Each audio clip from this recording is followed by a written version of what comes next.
दूसर का मतलब रखी। देखा हमसे ढेर जान बौरा। अरे बौराई का तोरे नैहरे जाई। देखा हमरे नैहरे का तो नाम मतलब गए हो बोले लो तो भोक भोक राजा मुँह महकता।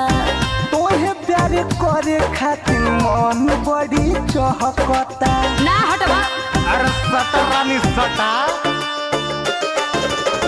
बोले लो तो भोक भोक राजा मुँह महकता। तोहे प्यार करे खातिर मन बड़ी चहकता। रोज के तोहर आदत बा हमके निक न लागत बा। पके बोरियारी ठेलो जनी भीतरी। चाटबू ठलाली तबे दारू तरी है। चाटबू ठलाली तबे दारू